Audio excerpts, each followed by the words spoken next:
Everybody good? Anybody need a mic check or anything like that? All good? All right. Good morning. Thank you for being here. Chief Mata is going to provide a statement regarding the arrest of our non-sworn employee. Keep in mind this is an ongoing administrative as well as a criminal investigation, so we will be limited in some of the responses we can provide for your questions. But I believe the statement in itself will answer a lot of your questions. With that, I'm going to turn it over to Chief Mata.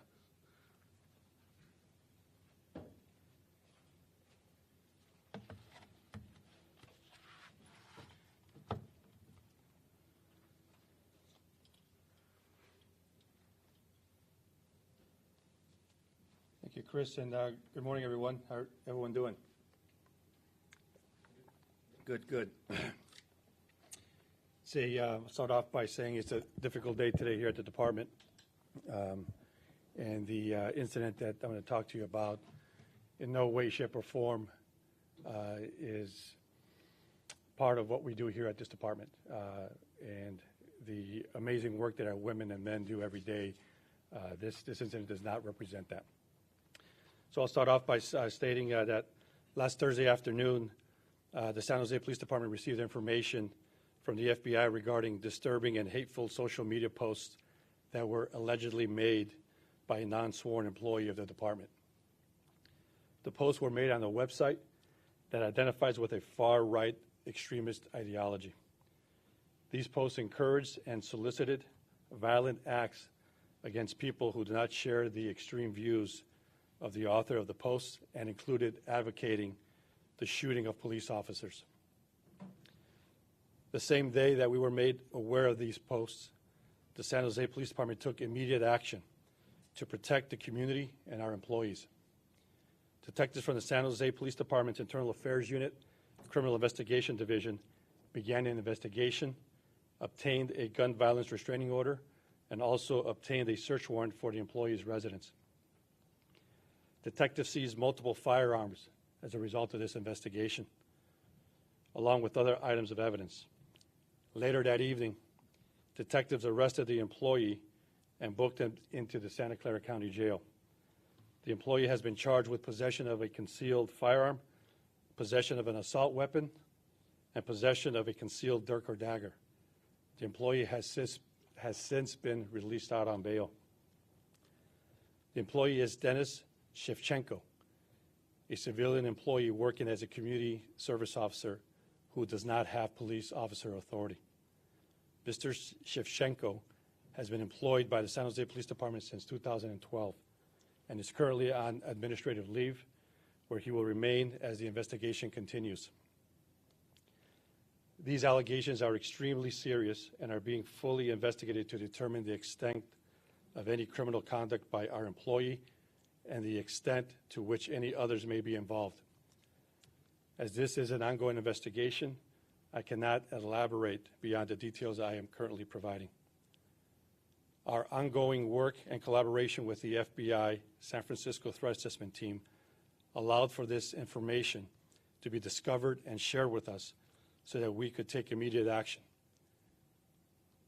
Interagency cooperation in complex cases like this one is critical, and we thank our federal partners for that. This incident is unfortunate, and I am extremely disappointed that an employee in our organization may have harbored and spread these hateful messages. I strongly condemn extremist ideologies and hate, which have no place in this community and will not be tolerated at this department. At this time, we have no indication that any other employees have engaged in similar behavior. However, we have asked the FBI's continued assistance in this investigation to identify others that may be involved or have similar ideologies. Last year, we began implementing new screening measures in our hiring process that are designed to identify and eliminate candidates who have extreme views or ideologies or biases. Earlier this year, our department received state certification for developing a behavioral threat assessment curriculum that identifies dangerous methods and language used by extremist groups to spread their ideologies. We have provided this training to department members who conduct internal investigations and we are in the process of providing this training to the rest of the department. I am committed to rooting out hate wherever it exists. While an incident like this is extremely disturbing, I'm grateful for the swift action taken by our department members to investigate and hold one of our own accountable and to keep our community and workforce safe. I will now take some questions. Could you spell out his name for me, please? Sure. Spelled Shevchenko.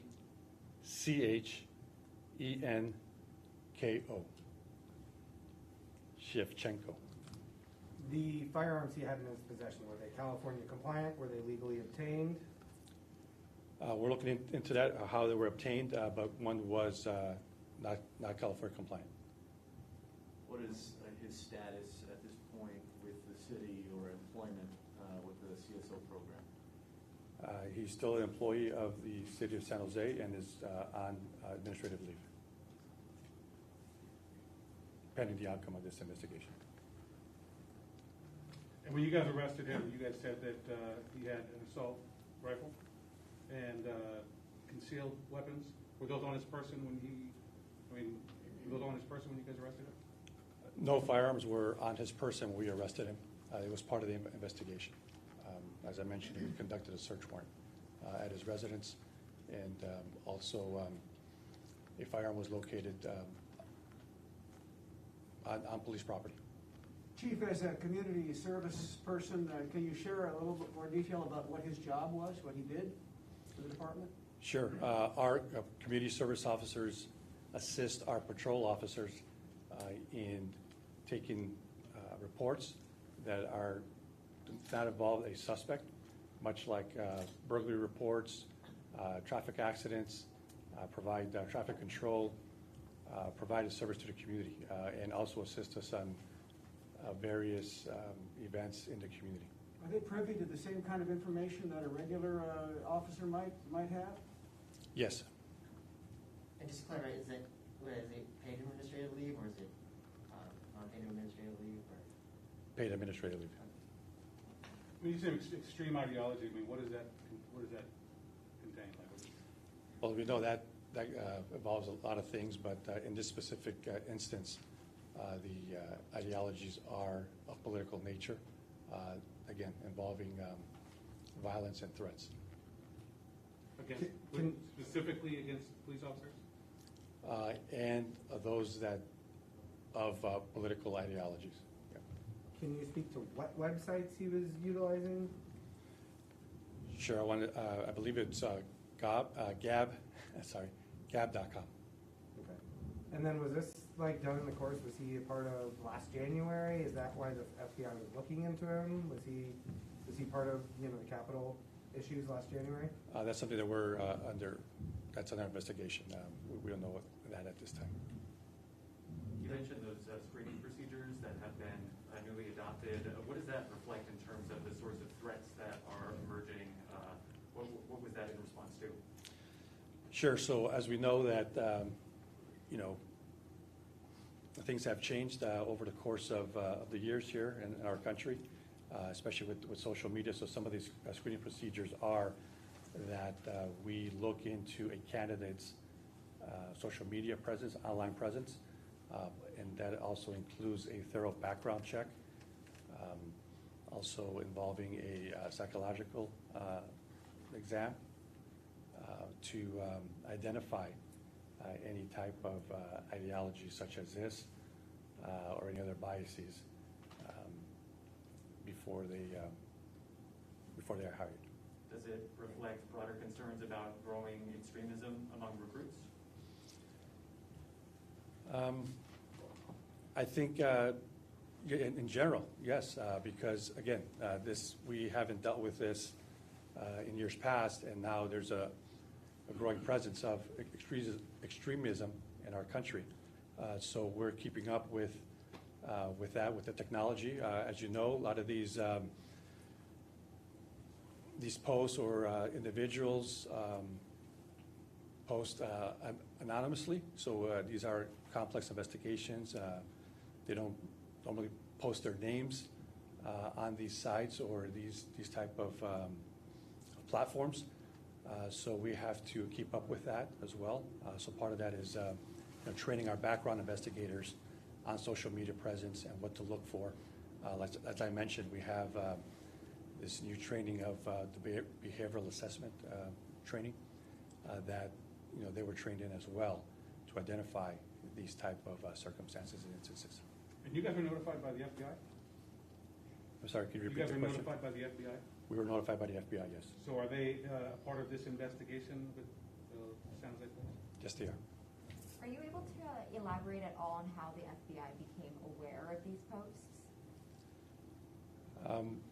The only thing I can say about that is they have a terrorism task force, and that information was vetted through that task force, and as a result, we were notified of that. And are there other people that you're looking at that were friends with this person that you guys are also looking at possibly that was involved in this? That's part of the investigation, to see if the extent of involvement of others. Yes. The criminal case file states that a gun was found in Mr. Shevchenko's duty locker. Is there any indication that he was carrying this weapon on duty? And can you clarify whether CSOs are armed on duty? CSOs are not armed. Like I mentioned, they are not. They don't have police powers, or they're not police officers. The firearm was located in his locker, and that's something. That's part of the investigation, whether or not it was on duty or not, or he carried it on duty or not. And was it, obviously it was easy for him to bring a firearm into is his place here, the police station? I'm sorry? His locker and everything's here at the police station? Yes, it is. And so it's easy for him just to bring a firearm into the police station and you guys not able to know about it? Yes. Chief, is there any indication, or do you think that he was planning something, maybe to act on some of these posts that he'd made? We have no indication of that. That's part of the investigation. In a broader term, you're talking about, doing these background checks on new recruits and all of that, but you do have a large police force. Is that something that you're now going to go through your current crop of officers and make sure that, they're researching their backgrounds and their social media posts to make sure they aren't participating in any ideologies? Yes. So we were one of the first large agencies here to develop a policy of online presence.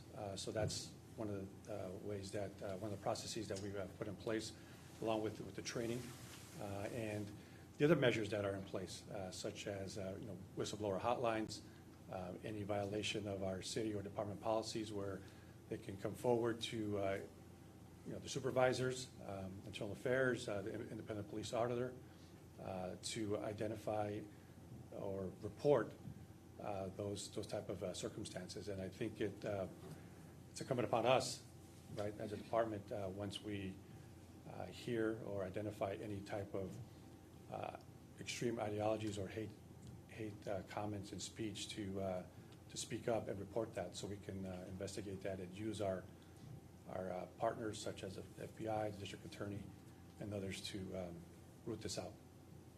Is there anything Mr. Shevchenko's past work history, that complaints, anything along those lines that might have forecasted or signaled, this kind of, conduct and or ideology? That's, that you can talk about it. yeah, that's part of the investigation. We're going to look into that. Can you elaborate a little bit more on the sort of evidence you found in his house in addition to the guns? Firearms and his electronics, things that would be part of the investigation.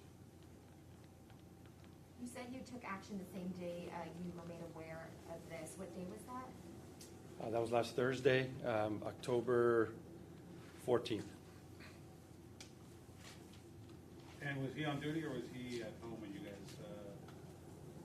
did serve the warrant, and did you guys arrested him at the time as well, right? He was on duty when he was arrested. Did you arrest him while he was on duty? Yes. There are no charges related to the online conduct, alleged online conduct of Mr. Shevchenko. Is there any insight you can, share on that, given that the existing charges right now are restricted to weapons offenses?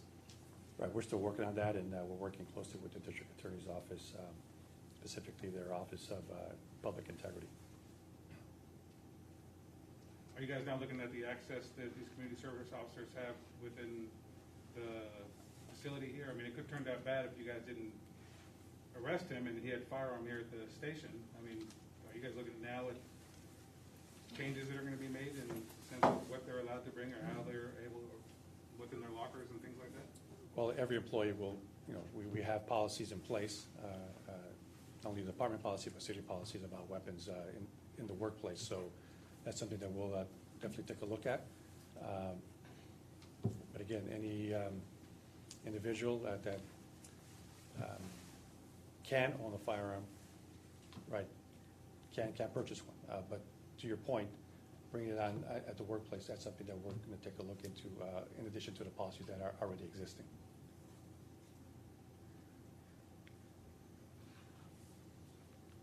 We good? Okay, thank you. Any chance that there's like video or, these posts like to provide to us Again, to show it's what they are? administrative right now. We're limited on what we could provide, so the short answer is no. Okay.